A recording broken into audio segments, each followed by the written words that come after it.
Então vamos lá. Primeira questão da prova ele falava o seguinte: considere uma criança de 30 quilos brincando num carrossel de diâmetro 16 metros. Sabendo que a criança se movimenta com uma velocidade de 4, determine a velocidade angular e a aceleração centrípeta. Repara que na questão estou pedindo duas coisas. Então, caso me forneça um valor, né, será metade da questão. A velocidade ela vai depender de quem? Da velocidade angular e do raio. Logo, eu posso dizer que V é igual a ômega R. E aí a gente vai nos dados, né? Vamos nos dados. Minha velocidade é 4 metros por segundo.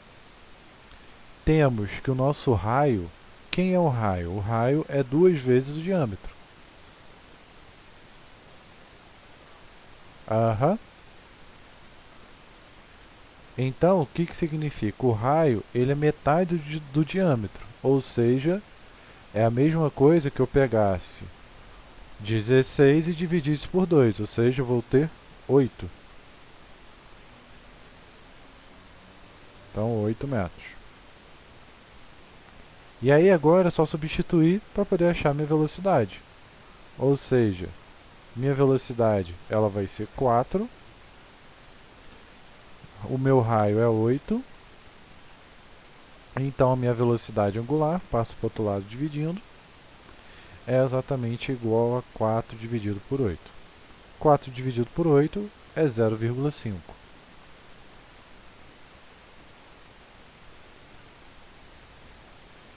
Então vou ter 0,5 rádio por segundo. Muita gente está esquecendo as unidades, tá? Por enquanto eu não estou tirando. Mas já estou avisando de antemão que as próximas provas eu vou tirar ponto. Tudo bem?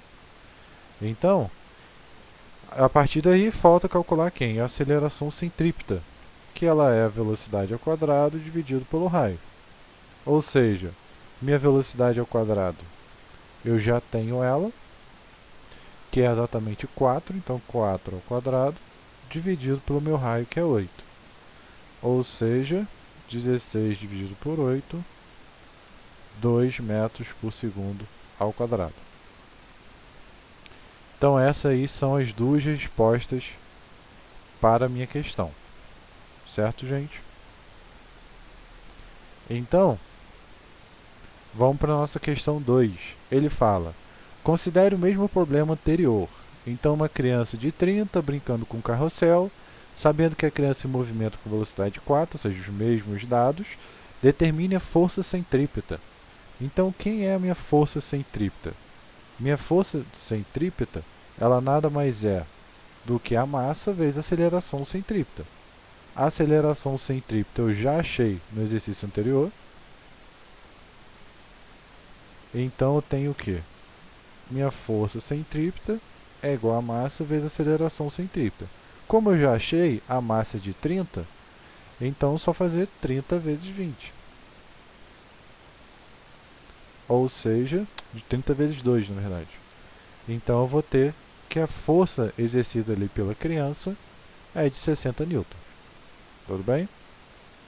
Então chegamos aí à nossa resposta da questão número 2. Vamos para a questão número 3. Imagine que um carro de Fórmula 1 com 740 kg faz uma curva plana de raio 20 metros e uma velocidade de 360 km por hora. Como demonstra a figura, desenhe quais são as forças que atuam no carro. Então vamos lá.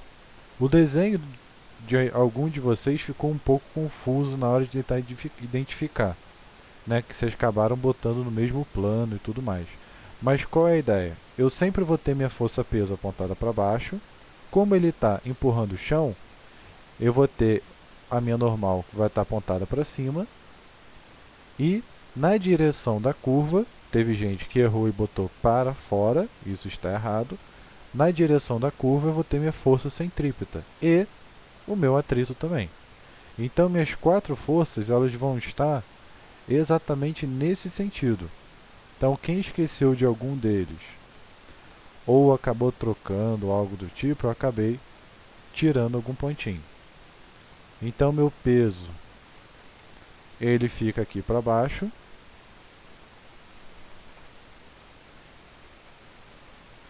Opa. A minha normal ela vai ficar aqui em cima.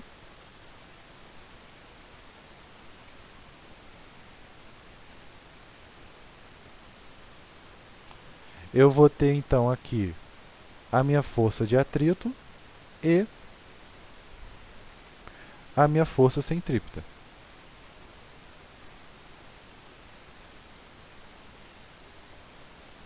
Então essas aqui seriam exatamente as forças que atuam no meu sistema, essas 4 forças, certo? Quem botou alguma coisa diferente dessa análise, eu acabei tirando alguns pontinhos.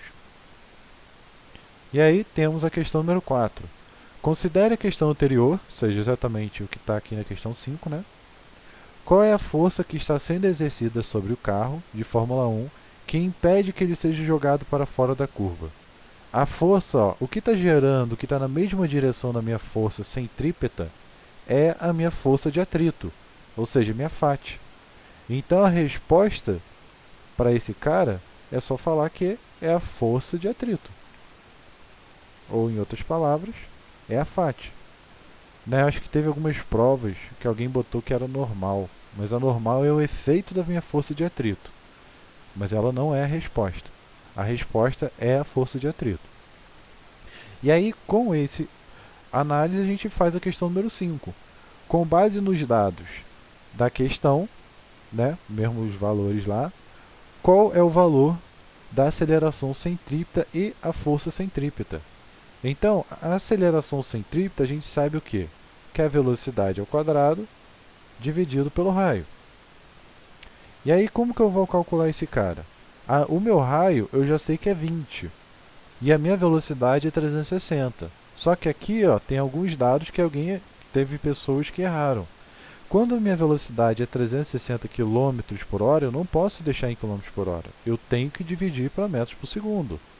Então eu tenho que dividir esse cara por 3,6. Ou seja, se eu dividir esse cara por 3,6, 360 dividido por 3,6, eu tenho 100. Então, eu tenho 100 metros por segundo. Então, quando eu for substituir o meu cara aqui, ó, minha velocidade ela vai ser 100, dividido pelo raio, que é 20. Então aqui eu vou ter 100 vezes 100, 1, 2, 3, 4, dividido por 20. Então eu tenho aqui um zero, posso cortar com outro zero. Então vai ficar 1000 dividido por 2, que é igual a 500. 500 o quê? Metros por segundo ao quadrado. Lembre sempre de botar as unidades de medidas.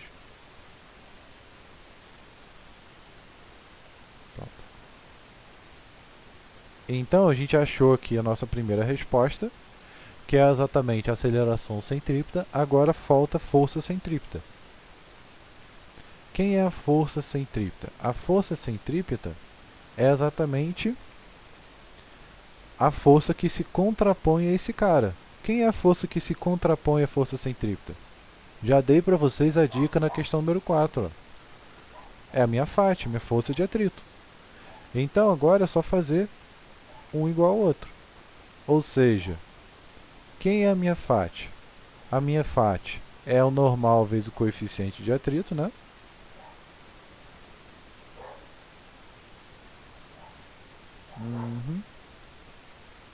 No caso, ele vai querer só calcular a força centrípeta. Na outra questão que ele pede para a gente calcular. Beleza. Então vamos calcular só a força centrípeta. Já estaria fazendo aqui a questão número 6.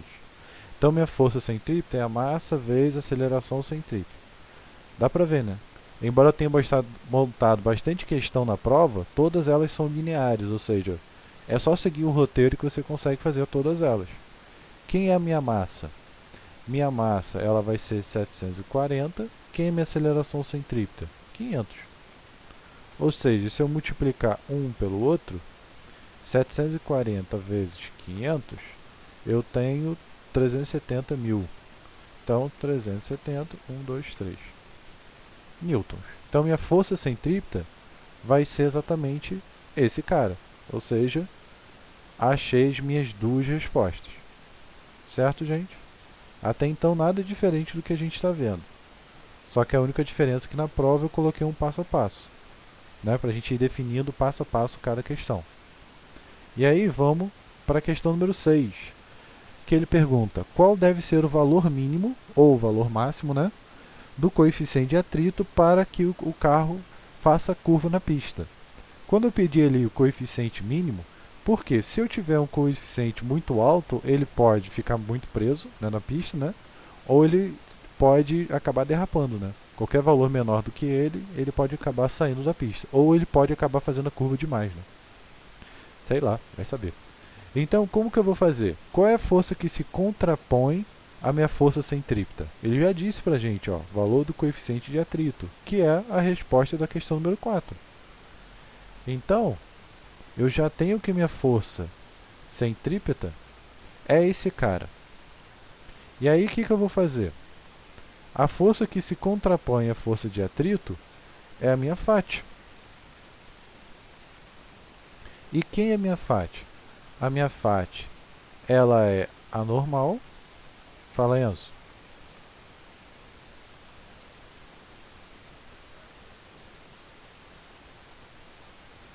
Fala, desculpa, não te escutei direito. Ah, não sei, agora de cabeça realmente eu não sei.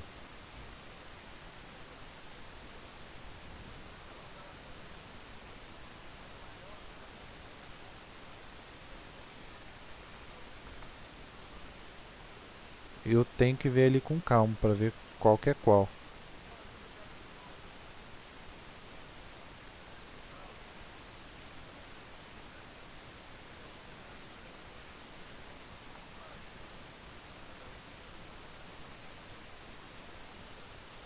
Uhum. Mas o importante, você está conseguindo entender? Aham. Mas você está conseguindo entender? Beleza, isso que importa. Então, ó, no meu eixo Y, ó lá, olha mais uma dica. Por isso que eu mandei vocês fazerem a questão número 3, ó. No meu eixo Y eu tenho que a normal está para cima e o peso está para baixo. Ou seja, normal menos o peso é igual a zero, normal é igual ao peso. E aí eu vou ter o quê? Quem é o peso? O peso é a massa vezes a gravidade. Ou seja, minha massa é 740 quilos e a minha gravidade é 10. Né? Acabei não botando ali, mas acho que eu botei no início da prova. Eu sempre coloco no início da prova. Então, eu vou ter aqui exatamente 7.400 newtons. Então, substituindo aqui, opa. No caso, Enzo, você chegou a falar que esse número, né, chegou a perguntar para mim o fato desse número ser muito grande. Mas na verdade, um carro de Fórmula 1 ele pesa 740 quilos. E ele geralmente faz uma curva de uns 20 metros a uma velocidade 360. Quer dizer, talvez não a uma velocidade 360, talvez uma velocidade de uns 100 km por hora. Mas para poder ficar redondinho na hora de converter, né, não ficar aqueles números quebrados, eu acabei colocando aqui 360 para dar o número certinho, bonitinho. Mas esse valor realmente ele é grande mesmo. Ainda mais porque é um carro de Fórmula 1, né? Ele é projetado para esse efeito. Então, continuando ali, eu calculei a normal, normal é igual ao peso, descobri que a normal é igual ao peso, calculei essa normal, né? Que é a massa vezes a gravidade, substituí na minha equação e agora vou resolver ela. Então, olhando aqui a minha equação, eu tenho dois zeros que eu posso cortar, tenho dois zeros aqui que eu posso cortar também, e aí a gente chega ali a 37.00.3.700 dividido por 74. Dá aproximadamente ali 50. Então, eu vou ter um coeficiente de atrito aí de 50. É possível? Claro que não. Por quê? Um coeficiente de atrito, geralmente, ele vai ali entre 0 e 1, ou 0 e 2, por aí, é um número muito, muito pequeno. Então, a princípio, esse carro não conseguiria fazer essa curva. Mas, só para desencargo de consciência, essa seria a resposta. Tudo bem? Então, vamos lá. Questão número 7. Considere um motociclista de circo que realiza o Globo da Morte, onde ele tem que dar voltas verticais em um disco de raio 6m. Considerando quais são as forças que atuam no motociclista no ponto mais baixo e no ponto mais alto, como apresentado no desenho. Então, vamos lá. Vamos desenhar quais são as forças que atuam nesse sistema. Isso meio que a gente já desenhou aqui, ó. Então, vou pegar a colinha para não ficar perdendo muito tempo. Então, eu vou ter a minha força peso, que vai estar apontando para baixo. A força peso ela vai atuar nos dois. Então, para simplificar, vou botar aqui em vermelho. Eu vou ter a minha força normal. Repara que, quando ele está aqui embaixo, ele está empurrando o bloquinho para baixo. Então, minha força normal, ela está apontada para cima. Deixa eu até botar com uma letra diferente.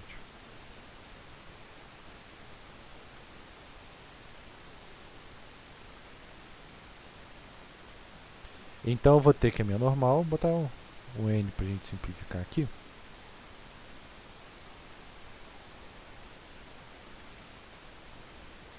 E nesse caso, quando a gente chega ali no ponto mais alto, eu vou ter o quê? Ele está andando aqui, mas ele está empurrando o chão para baixo. Pelo fato dele estar empurrando o chão para baixo, eu tenho que, para baixo no sentido dele, né? Imagina que eu viro isso aqui de cabeça para baixo.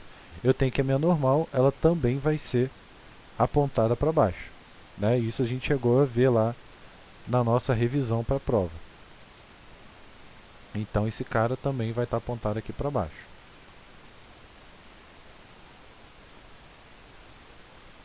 E aí o que acontece? Eu vou ter a minha força atrito, ela não vai existir, porque eu por enquanto eu não falei dela. E eu vou ter minha força centrípeta. A força centrípeta ela sempre aponta para o centro do círculo. Então ela vai apontar aqui para o meio. Teve gente que botou os sentidos aqui do lado, fez uma confusão, ou seja, deu para perceber que essa pessoa copiou o exercício da revisão e simplesmente copiou e colou e botou aqui, né? Desenhou até uns desenhos aqui do mais nas 4 posições igual que eu fiz na última aula, em vez de ter pedido só que eu falei. Mas tudo bem, vou relevar. Mas lembre-se de entender, importante é entender, não copiar. Então, nesse caso, eu vou ter que a minha força centrípeta ela vai estar apontada para baixo, né? Em alguns casos até botaram a velocidade para cá, mas isso não tinha necessidade. Então essas vão ser todas as forças que vão atuar no meu sistema. E aí, na questão número 8 ele fala, considere a mesma questão anterior, qual deve ser a velocidade mínima do motociclista para ele não cair? Então a velocidade mínima do motociclista, para ele não cair, significa que é a velocidade que eu vou estar considerando no ponto crítico, né? Ou seja, se o motociclista parar aqui, ele não vai cair, né? Já está no ponto mais baixo. Então para ele cair, ele tem que estar aqui no ponto mais alto, que é o ponto mais crítico. E aí, como muita gente botou, e escreveu lá no texto, gostei, muito bem, que para uma velocidade mínima, nós temos o quê? Que a força normal é zero. Ou seja, ele quase não vai ter mais contato com o solo. Por isso que ele vai estar na iminência de cair. Então, o que a gente vai fazer ali? Ó? Analisando, nós teríamos o seguinte. A força centrípeta, ela está apontada para baixo, em conjunto com quem? Em conjunto com o meu peso, mais a minha normal. Ou seja, se a gente fosse analisar o nosso sistema, a gente teria exatamente esse tipo de cara, né? Tanto o peso quanto a normal estão no mesmo sentido da força centrípeta, então eu vou somar eles. Só que como a minha normal é zero, né? Afinal descobrimos ali que ele está quase não tocando mais o solo, me sobrou que minha força centrípeta é igual ao peso. Minha força centrípeta é a massa vezes a aceleração centrípeta. E meu peso é a massa vezes a gravidade. Se eu analisar a minha massa aqui, ó, eu posso ver que ela aparece de um lado e do outro. Posso substituir? Posso, até botei 100 quilos ali, mas não vai ter necessidade. Então, eu vou acabar dizendo que minha aceleração centrípeta é igual à gravidade. Mas quem é a minha aceleração centrípeta? Né? Como ele quer a velocidade, eu posso dizer que a aceleração centrípeta é a velocidade ao quadrado dividido pelo raio. Ou seja, vou botar aqui no cantinho, eu posso dizer que a minha velocidade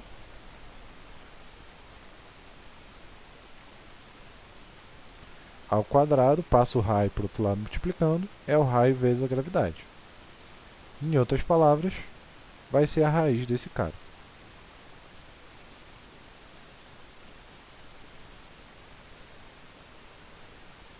Então, como eu tenho que o raio ele é de 6 metros, gravidade vale 10. Então, 6 vezes 10, raiz de 60.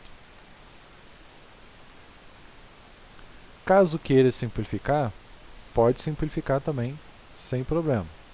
Isso aí não vai mudar em nada. Né? 60 eu posso dizer que é a mesma coisa que 4 vezes 15. Ou seja, eu sei quanto que é a raiz de 4, porque é 2, então, e a raiz de 15 eu não sei. Então eu posso dizer que é 2 raiz de 15 metros por segundo. Ou, caso queira resolver, né, só vir na calculadora e jogar raiz de 60, que dá aproximadamente 7,7. Então, 7,74. As duas respostas estão corretas. Espera aí. Pronto.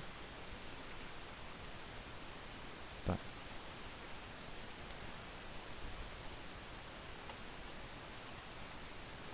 Pronto. Então a gente vai ter exatamente essas duas respostas. E aí a gente tem a revisão do conteúdo da prova.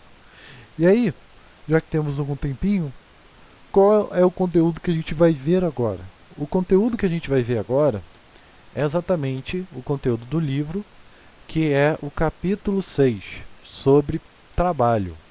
Ou seja, vou só compartilhar a tela com vocês aqui rapidinho, depois a gente volta pro...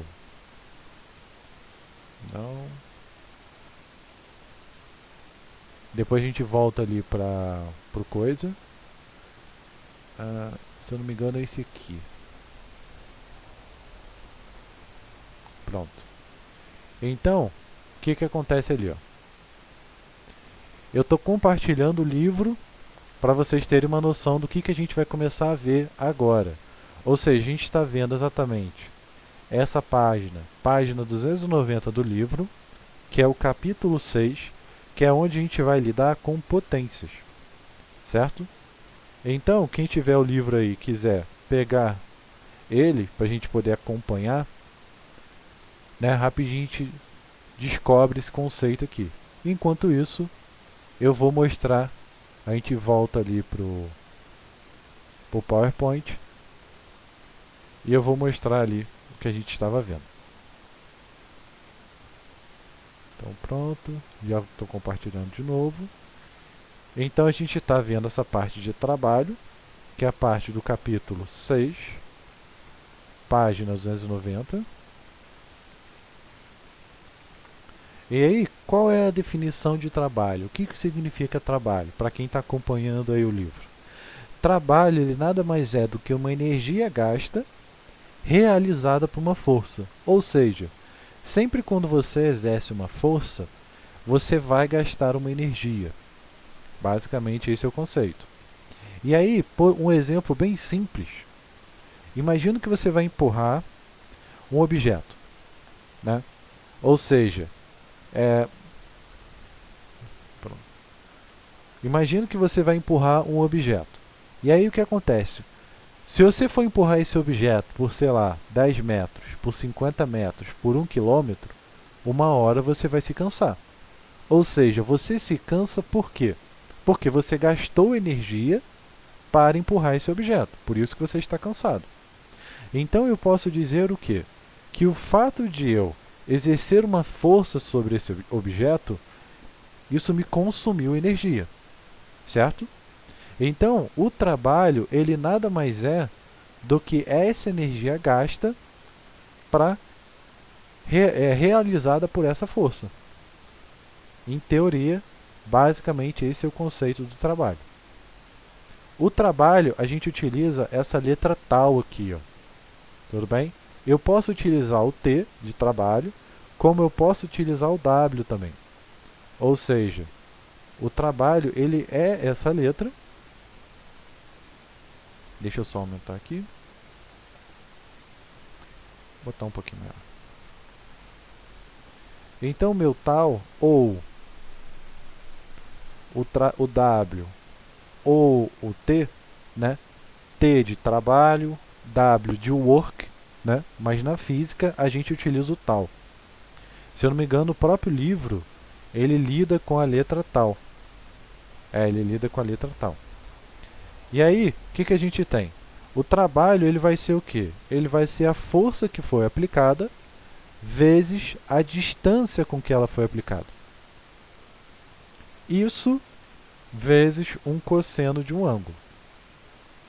Que aí eu vou falar mais ou menos a ideia desse conceito desse ângulo, que é o que está mostrando aí mais ou menos no livro. Então, o que acontece? Deixa eu botar aqui o pequeno legendinha.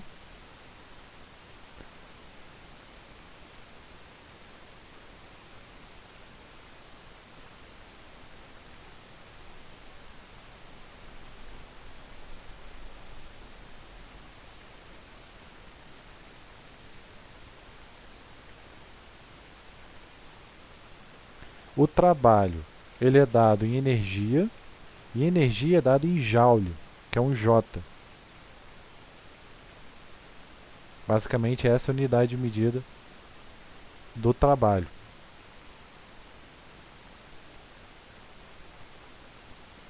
Os outros elementos a gente tem aí. F a gente já conhece, né? Que é força. A unidade de medida de força é Newton. Delta S é a nossa distância.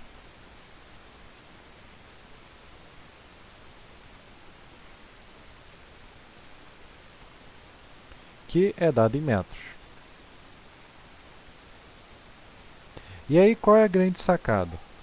O trabalho, ele vai depender exclusivamente da relação entre a força e a distância, ou seja, a posição aonde eles vão estar. Então, por exemplo, se eu tenho que o trabalho e a força eles estão na mesma direção, eu vou dizer que esse cara, que o ângulo entre eles, né, vai ser zero. Ou seja, cosseno de zero, eu vou ter que esse cara, ele vai ser o quê? Positivo, né? Cosseno de zero é 1.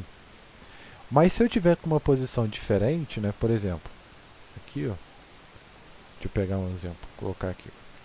Eu tenho mais ou menos esse conceito aqui, ó. Imagina que eu vou pegar esse objeto e vou empurrar ele em uma distância d.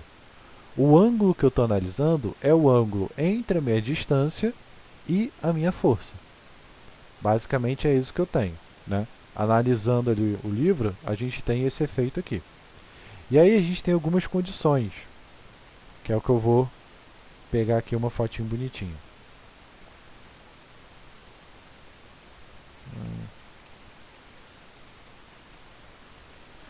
A ideia é o quê? Se eu tenho que os dois estão alinhados para a mesma direção, basicamente eu posso dizer que esse trabalho ele é positivo. Por quê? Porque o cosseno dele é zero.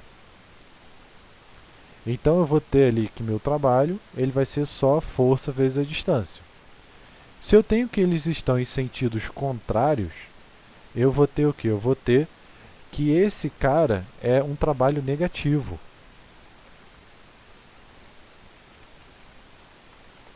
Ou seja, eu vou ter que eles vão estar alinhados em uma direção contrária.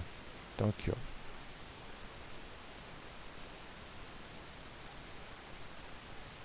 Pronto. Então dá uma olhada aqui, ó. Então, no primeiro caso, existe um ângulo de 37 graus. Nesse ângulo de 37 graus, né, o cosseno é maior do que zero, então eu vou ter um trabalho positivo. Então, deixa eu fazer aqui uma análise simples. Então, no meu item A, aqui,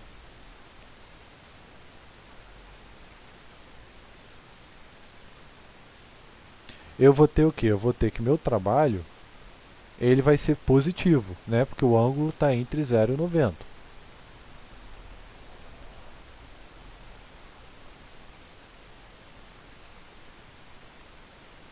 Então, meu ângulo é igual a mais força vezes a distância.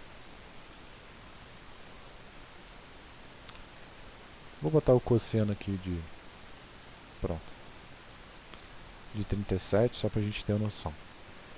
Então, no item A, eu vou ter que esse trabalho ele é positivo.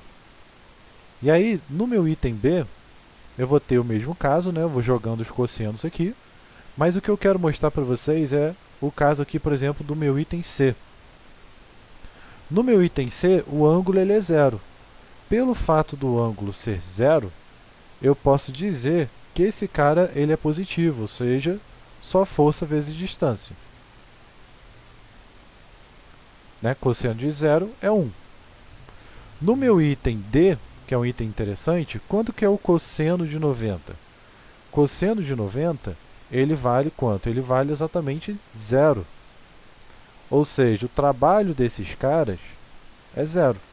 Então, se eu pegar um objeto, né, e fizer, por exemplo, estou segurando o objeto. Nesse objeto tem a força peso, por exemplo, que é apontada para baixo.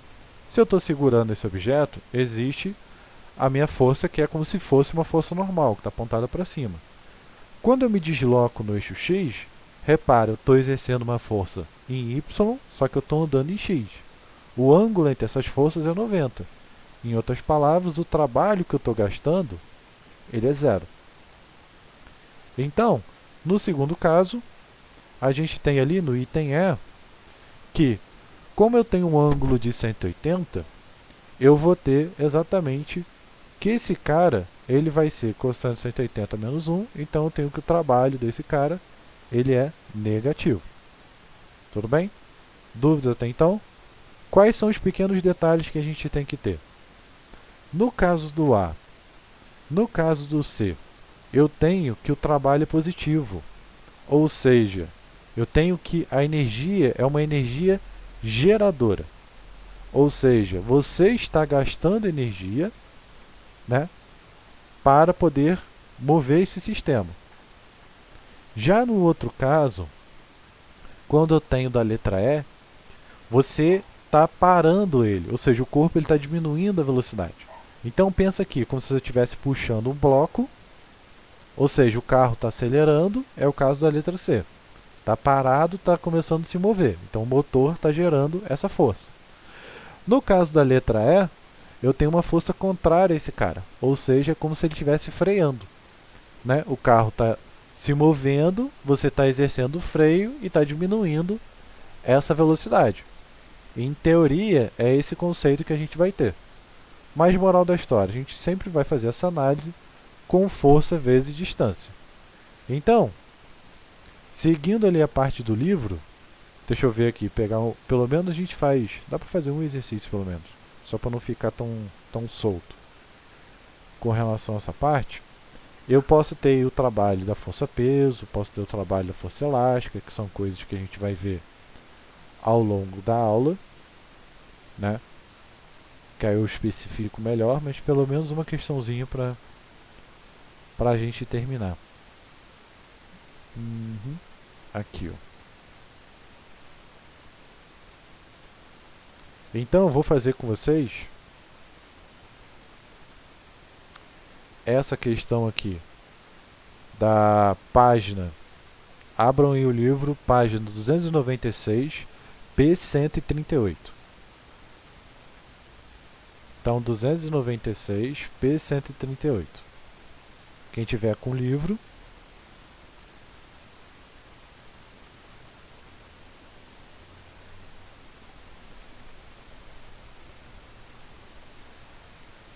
Então é a P138, desculpa, do livro. É esse que a gente vai fazer agora para a gente terminar. Então o que está dizendo a questão? Um bloco se desloca numa mesa horizontal em movimento retilíneo e uniforme, sob a ação das forças indicadas na figura. Então, a força F tem uma intensidade de 20 newtons. Então, vamos lá. Significa que esse cara aqui tem 20 newtons. E aí ele pergunta o trabalho realizado pela força F e pela força de atrito e o trabalho da força resultante. Então, vamos lá. Se ele está em movimento retilíneo uniforme, o que significa movimento retilíneo e uniforme? Significa que a aceleração desse sistema é zero, né? Isso a gente já aprendeu. Se eu tenho que a minha aceleração ela é zero, pensa comigo, eu estou puxando com uma força de 20. Para essa aceleração ser zero, significa o quê? Que a força ela tem que ser igual, né? Ou seja, a minha força de atrito também tem que ser de 20. Então, na verdade, eu tenho 20 para um lado e 20 para o outro lado. Certo? Beleza. Então, vamos calcular aí o trabalho da minha força F. Né? Trabalho a gente acabou de ver. Deixa eu suponhar aqui a fórmula.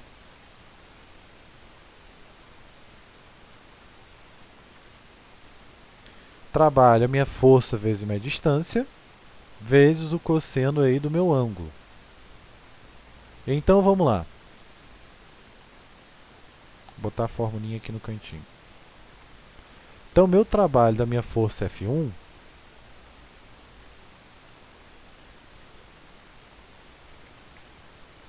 ou da minha força F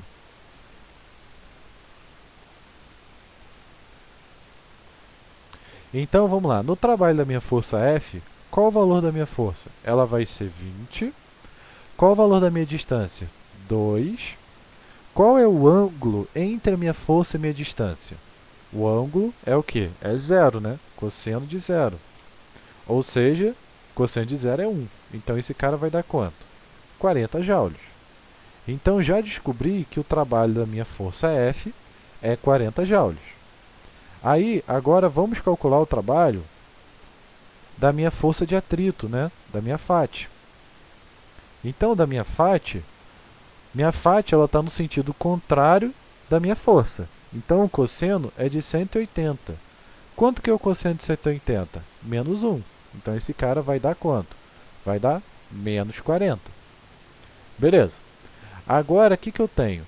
Eu tenho o trabalho de uma Skem para poder analisar. Ele já pediu, né, o trabalho da força F no deslocamento, o trabalho da força de atrito, ok? Ele pede depois o trabalho da força resultante. O que é o trabalho da minha força resultante? O trabalho da minha força resultante, vou dar um jeitinho aqui, só para a gente ganhar um pouquinho de espaço.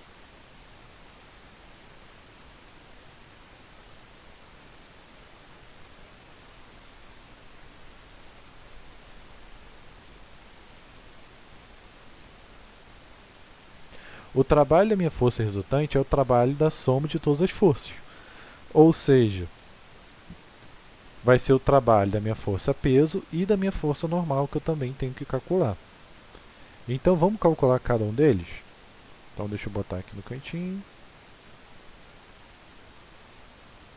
Que a gente já calculou. Então, o trabalho da minha força peso, vamos lá. O trabalho da minha força peso vai ser quem? Vai ser o peso, força vezes distância, vezes o cosseno do ângulo. Repara que entre a minha força, peso, que ela está apontada para baixo, e entre a minha distância, eu vou ter que o ângulo entre eles é 90. Quanto que é cosseno de 90? Zero. Certo? Cosseno entre eles é zero. E a mesma coisa vai acontecer com a minha normal, também vai dar zero. Então eu não preciso calcular, porque eles são perpendiculares. Agora, o que eu faço? Quem é o meu trabalho total? O meu trabalho total ele vai ser quem? Ele vai ser o trabalho da soma de cada um desses caras. Ou seja, se eu pegar o trabalho da minha força F, somar com o trabalho da minha força de atrito, somar com o trabalho da minha normal e somar com o trabalho da minha força peso, então o que eu vou obter? Trabalho da minha força F, ela vale 40, força de atrito menos 40, mais 0, mais 0. Ou seja, quanto que eu vou obter nesse total? 0. Ou seja, o trabalho realizado por essa força toda nada mais é do que 0. Então, moral da história, a gente vai chegar a esse resultado para a minha letra B. Dúvidas? Perguntas? Alguma dúvida, gente? Então, em resumo, o que a gente vai começar a ver a partir dessas aulas são exatamente esse conceito de trabalho, que é sempre força vezes distância e o ângulo entre eles. Certo, gente? Então, para a gente só terminar, fica aí para casa, né, o exercício P139, que é exatamente a questão que está embaixo aí do livro.